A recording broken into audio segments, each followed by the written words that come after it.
Good morning students. अपनी आज की क्लास स्टार्ट करते हैं। कल की क्लास में मैंने आपको जो वीडियो भेजी थी वो बीच में थोड़ा सा डिस्टरबेंस की वजह से मुझे वीडियो को बीच से काटना पड़ा, तो उसके आगे का जो टॉपिक है उसको मैं आपको दोबारा पढ़ा देता हूँ, उसको आप ध्यान से समझेंगे। तो कल जो मैं टॉपिक आपको पढ़ाना चाहता था वो था यूज़ ऑफ कैन और कुड। मैंने आपको बताया था जो कैन और कुड होते हैं ये मॉडल्स होते हैं, क्लियर। तो जहाँ इनकी पहचान बता रहा था मैं आपको कि इनकी जो पहचान होती है वो बन जाती है कि सकता है, सकती है, सकते हैं, क्लियर। जहाँ वर्ब के साथ ये जुड़े हुए हों वहाँ पर हम यूज़ ऑफ कैन यूज़ करते हैं, क्लियर। या एक कहाँ यूज़ करेंगे कैन को वो बता देता हूँ कि जब सेंटेंस से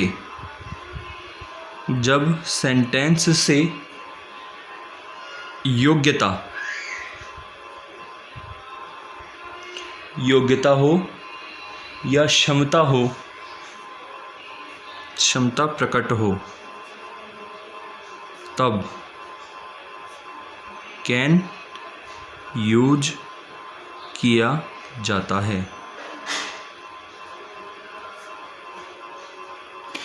यानी कि जब सेंटेंस से हमें किसी की कैपेबिलिटी का पता चले या किसी की क्वालिटी का पता चले तब हम यूज़ ऑफ कैन यूज़ करते हैं, क्लियर। जैसे कि मैं इंग्लिश बोल सकता हूँ, क्लियर, यानी कि उसकी योग्यता है, वो बोल सकता है, ठीक है। मैं 5 लेसन याद कर सकता हूँ, ये मेरी क्षमता है। तो जहाँ कोई बात श्योरिटी के साथ बोली जाए कि कर सकता हूँ, कर सकती है, कर सकते हैं, तब वहाँ यूज़ ऑफ कैन करते हैं, क्लियर। दूसरी बात, इसी सेंटेंस में इसी टॉपिक में कुड भी आया हुआ है। कुड कहाँ यूज़ होंगी? ये तो प्रेजेंट सेंस की बात होती है, यानी कि यदि प्रेजेंट सेंस होगी, यानी कि यदि है जुड़ा हुआ है, प्रेजेंट सेंस यदि है जुड़ा हुआ है तो कैन यूज होता है। और इसी के यदि पास्ट सेंस की बात कर दी जाए तो पास्ट सेंस में हम कुड को यूज़ कर सकते हैं। जैसे मैं बोलता हूँ एक सेंटेंस, कविता यहाँ नहीं आ सकी, क्लियर। कविता यहाँ नहीं आ सकी, या वह अंग्रेजी नहीं बोल सकता था, ठीक है, या मैं झूठ नहीं बोल सका। तो जहाँ इस तरीके के शब्दों का इस्तेमाल किया जाए वहाँ पर हम कुड को यूज़ करते हैं, क्लियर। तो जो अफर्मेटिव का जो रूल बनेगा वो बन जाएगा सब्जेक्ट प्लस कैन या could plus first form plus object वगैरह अदर वर्ड हो जाएंगे, क्लियर। नेगेटिव में आपको पता ही होगा क्या कर देंगे आप कि सब्जेक्ट के बाद कैन या कुड के बाद नोट लगा दोगे, plus first form plus object plus other word. यहाँ पर ये टॉपिक हमें आसान लग रहे होंगे जब ये हम कैन कुड पढ़ रहे हैं, यहाँ पर जब बोला जा रहा है या हम वीडियो देख रहे होंगे तब ये चीज़ें हमें आसान लगती है। लेकिन जब यही चीज़ें हमारी स्टोरी में आती है तब हमें प्रॉपर ध्यान नहीं दे पाते ऐसे सेंटेंसेस पे, वहाँ हमसे मिस्टेक हो जाती है। तो उसी मिस्टेक को सुधारने के लिए आपको एक बार इसकी प्रैक्टिस करनी पड़ेगी। ये ध्यान रखना है कि जहाँ सका, सकी, सके आ जाए वहाँ पर हम कुड को यूज़ करेंगे, ठीक है। और जहाँ है की सेंस हो, सकता है, सकती है, सकते हैं की सेंस हो, वहाँ पर हम कैन का यूज़ करेंगे। अब सिंपल इंटरोगेटिव में यदि का कोई सिंपल इंटरोगेटिव का सेंटेंस हो तो क्या होता है, शुरू में कैन या कुड को यूज़ कर देंगे, कैन या कुड, इसके बाद सब्जेक्ट, इसके बाद नोट, इसके बाद first form plus object plus other word, clear. ऐसे ही डबल इंटरोगेटिव का रूल बन जाएगा कि पहले इंटरोगेटिव वर्ड को यूज़ करोगे, इसके बाद कैन या कुड को यूज़ करोगे, इसके बाद सब्जेक्ट, इसके बाद नोट, इसके बाद फर्स्ट फॉर्म, इसके बाद ऑब्जेक्ट प्लस क्वेश्चन मार्क वगैरह, क्लियर। इस तरीके से, क्लियर। अब एग्जांपल देख लेते हैं। क्या वह अब चल सकती है।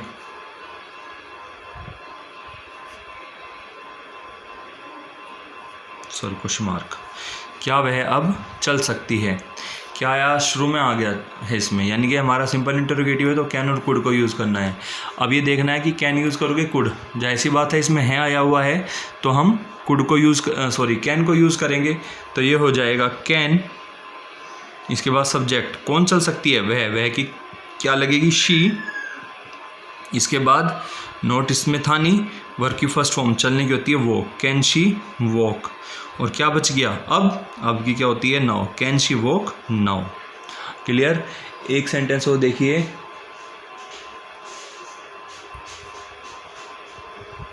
वह पार्टी में नृत्य नहीं कर सकी, नृत्य नहीं कर सकी, वह पार्टी में नृत्य नहीं कर सकी। नेगेटिव का सेंटेंस है, सकी शब्द आया हुआ है तो कुड को यूज़ कर दोगे, ये हो जाएगा शी कुड नॉट। नृत्य करने की क्या होती है, डांस। कहाँ, पार्टी में, इन द पार्टी। तो देखिए सेंटेंस में मैंने पहले सब्जेक्ट, फिर हेल्पिंग वर्ब, फिर नॉट, फिर वर्ब की फर्स्ट फॉर्म, फिर अदर वर्ड जो बचा वो हमने वो यूज़ कर दिया इसमें। इस तरीके से हम कैन और कुड की जो एक्सरसाइज है उसको सॉल्व करोगे। अब इसी के साथ इसमें नेक्स्ट जो यूज़ आता है वो आता है यूज़ ऑफ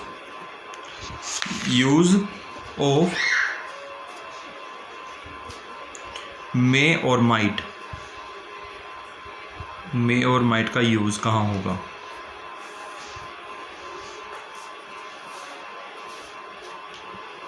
तो मे का अर्थ क्या होता है? मे का अर्थ होता है सकता है, सकती है, सकते हैं आदि। अब देखिए यहाँ भी मे का अर्थ सकता है, सकती है, सकते हैं लिखा हुआ है, आया है। और यहाँ भी कैन का मीनिंग भी क्या था, सकता है, सकती है, सकते हैं। लेकिन कैन और मे में बहुत डिफरेंस होता है। वो डिफरेंस क्या है कि जहाँ किसी काम को श्योरिटी करने की 100% गारंटी होती है, यानी कि जहाँ हम पूरी अपने कॉन्फिडेंस के साथ कहते हैं कि मैं ये काम कर सकता हूँ, मैं ये बॉक्स उठा सकता हूँ, वहाँ पर हम कैन का यूज़ करते हैं। लेकिन मे का जो यूज़ होता है वहाँ पॉसिबिलिटीज़ 50-50% होती है, यानी कि काम हो भी सकता है और नहीं भी हो सकता है। ठीक है, दोनों का हिंदी का सेंस सेम है, लेकिन आपको ये देखना है कि वहाँ जो सेंटेंस बोला जा रहा है वो सेंटेंस मे की कैटेगरी में आना चाहिए, कैन की कैटेगरी में।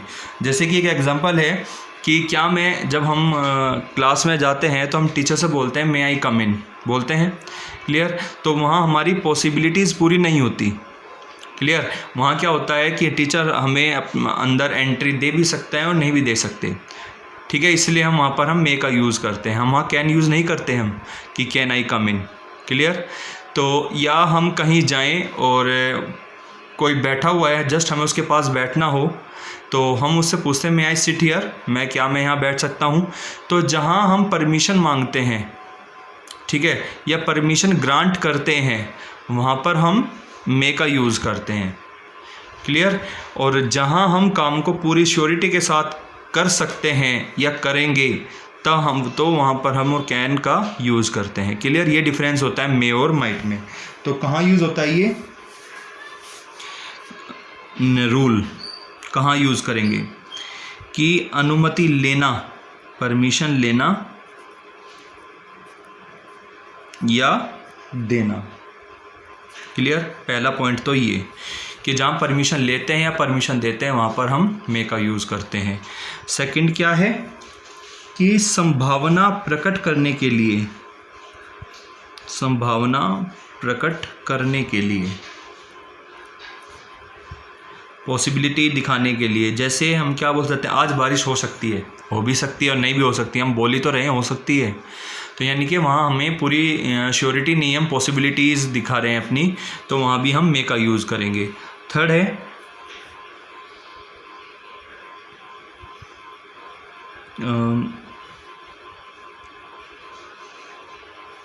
शुभकामना या आशीर्वाद देने के लिए, यानी कि किस तरीके से शुभकामना आशीर्वाद क्या होते हैं। जैसे अपने अभी तो नहीं पढ़े फिलहाल, लेकिन लास्ट ईयर आपने डायरेक्ट पढ़े हैं, उसमें ऑप्टेटिव एक टॉपिक पढ़ा हुआ है। और ऑप्टेटिव में हम क्या करते हैं, हम मे का यूज़ करते हैं। May God bless you, may you pass this year, may you go to hell, इस तरीके से हम मे शब्द का इस्तेमाल करते हैं और उसमें एक साइन लगाते हैं ये वाला, ठीक है। तो ये हमारा क्या है, ये हमारी शुभकामना और आशीर्वाद वगैरह दिखाता है, तो वहाँ भी हम मे का यूज़ करते हैं। जैसे मैं बोलता हूँ कि मे आवर फ्रेंडशिप लिव लॉन्ग, भगवान करे हमारी जो मित्रता है वो बहुत लंबी चले, हम ऐसा बोलते हैं। लेकिन ज़रूरी थोड़ी है कि हमारी मित्रता लंबी चले, क्या पता 2 दिन के बाद वो मित्रता ख़त्म हो जाए, ठीक है। तो कुल ओवरऑल मिला के इसका जो रिज़ल्ट आता है मे का, वो ये आता है कि जहाँ पॉसिबिलिटीज़ कम्प्लीटली नहीं दिखाई जा सकती वहाँ पर हम मे का यूज़ करेंगे। क्लियर। वैसे मैंने आपको 3 पॉइंट लिखवा दिए हैं। एक और लिखवा देता हूँ कि कभी कभी सेंटेंस में शायद शब्द आ जाता है, शायद आने पर, शायद वह यहाँ आ सकता है, ठीक है। शायद पिताजी आज दिल्ली जा सकते हैं। तो हम इस तरह के जब भी सेंटेंस बोलते हैं वहाँ भी हम मे का यूज़ करेंगे शायद के जगह, यानी कि हम शायद की जो इंग्लिश होती है वो होती है हमारी परहैप्स, लेकिन हम परहैप्स यूज़ ना करके हम मे का यूज़ करेंगे हम। क्लियर। तो ये 4 पहचान ऐसी है जहाँ दिखाई दे वहाँ पर हम मे का यूज़ करेंगे। क्लियर। और माइट का क्या हो जाएगा कि इसी की पास्ट सेंस की यदि बात की जाए, ठीक है, सका, सकता था, सकती थी, सेम इसी तरह जैसे यहाँ कुड के लिए यूज़ हुआ था, ठीक है। प्रेजेंट सेंस थी तो कैन, पास्ट सेंस थी तो कुड। ऐसे ही इसमें होगा कि जहाँ प्रेजेंट सेंस होगी वहाँ मे, जहाँ पास्ट सेंस होगी वहाँ माइट, इस तरीके से हम यूज़ करेंगे। क्लियर। सेम वही वाले जो रूल ऊपर लिखे हुए हैं इन्हीं रूल्स की तरह हम इनके रूल बना लेंगे। सब्जेक्ट, अफर्मेटिव, नेगेटिव, सिंपल और डबल इंटरोगेटिव का एग्जांपल देख लेते हैं कि आज, एग्जांपल, आज बारिश हो सकती है, हुई नहीं है लेकिन हो सकती है बारिश, तब क्या है, मे का यूज़ होगा। ये होगा बारिश वाला सेंटेंस जो होता है हमेशा इट से बनाया जाता है, तो ये हो जाएगा it may rain today. Clear. एक कुड का भी देख लेते हैं।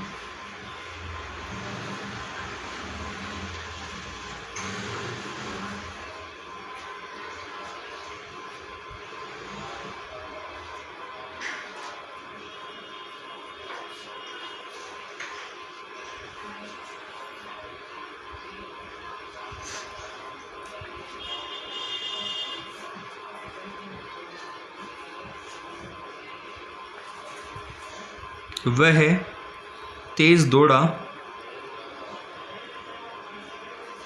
ताकि गाड़ी पकड़ सके।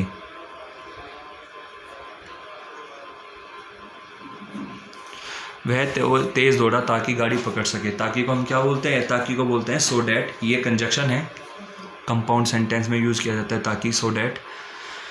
तो जहाँ भी सो डैट का इस्तेमाल किया जाता है वहाँ ये रूल है कि उसके बाद वाले सेंटेंस में या तो मे का यूज़ होता है या माइट का यूज़ होता है। क्लियर। यदि ताकि शब्द आया हुआ हो तो बाद वाले सेंटेंस में तो मे का यूज़ होगा या माइट का। और कहाँ मे होगा कहाँ माइट, यदि उससे पहले वाला सेंटेंस पास्ट में है तो आगे आने वाले सेंटेंस में माइट का यूज़ होता है। और यदि इधर प्रेजेंट सेंस का सेंटेंस है तो इधर हम मे का यूज़ करेंगे। क्लियर। ये चीज़ चाहे तो आप नोट कर सकते हैं। वह तेज़ दौड़ा, पहले इसको बनाते हैं, वह तेज़ दौड़ा। पास्ट इंडेफिनिट का सेंटेंस है, सेकंड फॉर्म को यूज़ करना है। ही, वर्ब की सेकंड फॉर्म दौड़ने की होती है रन, रन की सेकंड फॉर्म रैन, तेज की फास्ट। ही रैन फास्ट। ताकि की सो डैट ही माइट, गाड़ी पकड़ने की क्या होती है, कैच। ये हो जाएगी कैच द ट्रेन। इस तरीके से हम अपने मे और माइट को यूज़ करेंगे तो आज के आपके जो 2 टॉपिक हैं वो कंप्लीट हो गए हैं, यूज़ ऑफ मे और माइट और यूज़ ऑफ कैन और कुड। अब इसी के साथ आपको कल एक एक्सरसाइज भी दी गई थी स्टोरी में, एक स्टोरी दी गई थी, उस स्टोरी को देख लेते हैं एक बार। ये बेस्ड दी स्टोरी तुम्हारी यूज़ ऑफ वाज वर, यानी कि जहाँ था थी थे आ जाए, सिंपल सेंटेंस हो वहाँ पर वाज वर का यूज़ करना है।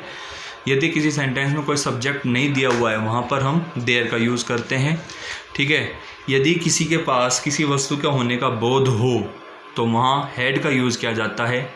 और पास्ट इंडेफिनिट में हम क्या यूज़ करते हैं, वर्ब की सेकंड फॉर्म। और पास्ट कंटिन्यूअस जहाँ हम वाज वर के साथ वर्ब में आईएनजी लगाते हैं। तो ये इतने टॉपिक थे जो इस स्टोरी के अंदर थे, आपको इन्हें यूज़ करना था। उम्मीद करता हूँ कि ये स्टोरी आपने बना ली होगी, क्योंकि ये स्टोरी एक ऐसी स्टोरी है जो नॉर्मली बेसिस पे कराई जाती है सभी बच्चों को, आपको भी कराई गई होगी लास्ट ईयर। तो ये स्टोरी सिंपल स्टोरी थी। तो चलिए इसको स्टार्ट करते हैं। कह रहे एक बार एक लोमड़ी थी, ये हो जाएगा। एक बार को क्या बोलते हैं, once. Once there was a fox. Once there was a fox. Clear. वह बहुत चालाक थी। अब यहाँ वह के लिए हम यहाँ पर वैसे तो जानवरों के लिए इट का यूज़ किया जाता है, क्लियर, लेकिन यहाँ पर तुम्हारा लोमड़ी भी आया हुआ है, कौवा भी आया हुआ है, तो सभी के लिए यदि इट यूज़ करेंगे तो सेंटेंस में कन्फ्यूजन वाली सिचुएशन क्रिएट हो जाती है। तो इसलिए हम यहाँ लोमड़ी को फीमेल वर्जन मान करके शी यूज़ करेंगे और कोई के लिए ही यूज़ कर देंगे। तो ये हो जाएगा वह बहुत चालाक थी। She was very clever. She was very clever. Next है, एक दिन वह खाने की खोज में घूम रही थी। रहा था, रही थी, रहे थे आया हुआ है। तो इसका मतलब ये है कि ये हमारा पास्ट कंटिन्यूअस टेंस है और इसमें हम वाज वर के साथ वर्ब में आईएनजी लगाएंगे। एक दिन क्या हो जाएगी, एक दिन की, one day. One day she के साथ वाज आ जाएगा। She was wandering, WANDERING, wandering in search of food. One day she was wandering in search of food. ये कह रहा है कुछ समय बाद उसने पेड़ पर एक कोए को देखा। कुछ समय बाद उसने पेड़ पर एक कोए को देखा। AEA पास्ट इंडेफिनिट का सेंटेंस है, वर्ब की सेकंड फॉर्म लगानी है। पहले लगाते हैं कुछ समय बाद की। आफ्टर सम टाइम उसने, सब्जेक्ट है उसने, यानी कि शी, वर्ब की सेकंड फॉर्म देखने की सी की सेकंड फॉर्म सा। ऑब्जेक्ट क्या देखा, एक कौवा, एक क्रो। कहाँ देखा, पेड़ पर। On a tree, on a tree.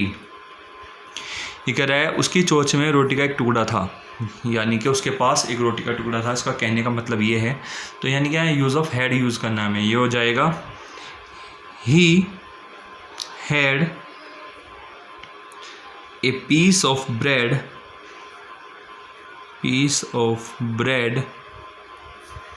In his beak. वह अपनी चोंच में रोटी का एक टुकड़ा लिए हुए था। इसका मतलब ये है, ब्रेड लिखा हुआ है ये। He had a piece of bread, sorry in his, यहाँ पे पीक आएगा, BEAK, बीक। वह अपनी चोंच में एक रोटी का टुकड़ा लिया था। चोंच को बीक बोलते हैं, BEAK, ठीक। तो या तो इसे बना सकते हैं he had a piece of bread in his beak, या हम ये भी कह सकते हैं सेंटेंस को, there was a piece of bread in his beak. किसी भी तरीके से हम सेंटेंस को बना सकते हैं, या तो हैड का यूज़ करके या यूज़ ऑफ देयर और वाज वर का यूज़ करके। ये कह रहा है लोमड़ी ने उस टुकड़े को लेने का निश्चय किया। आ गया, या आ रहा है बाद में, यानी कि पास्ट इंडेफिनिट सेकंड फॉर्म लगेगा। लोमड़ी की क्या हो जाएगी, द फॉक्स। निश्चय करने की होती है डिसाइड, डिसाइड की सेकंड फॉर्म हो जाएगी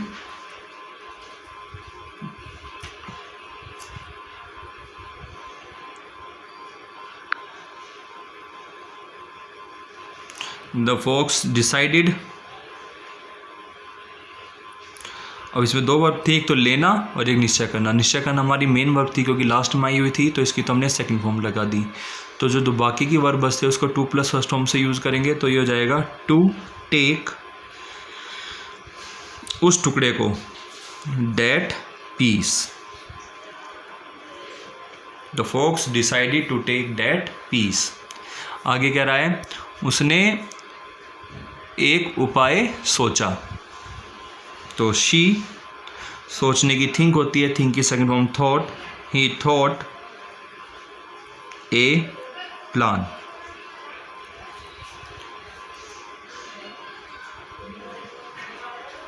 शी थॉट ए प्लान, ये कह रहा है वह पेड़ के नीचे बैठ गई। ई आया हुआ है तो सेकंड फॉर्म यूज करनी है, ये हो जाएगा she said under a tree. वह एक पेड़ के नीचे बैठ गई। ये कह रहा है उसने कोई से कहा। पहले इतना सेंटेंस बनाते हैं कहा, ये भी सेकंड फॉर्म है, तो यहाँ भी past indefinite second form use करेंगे। She said to the crow, comma inverted comma begin, तुम बहुत सुंदर चिड़िया हो।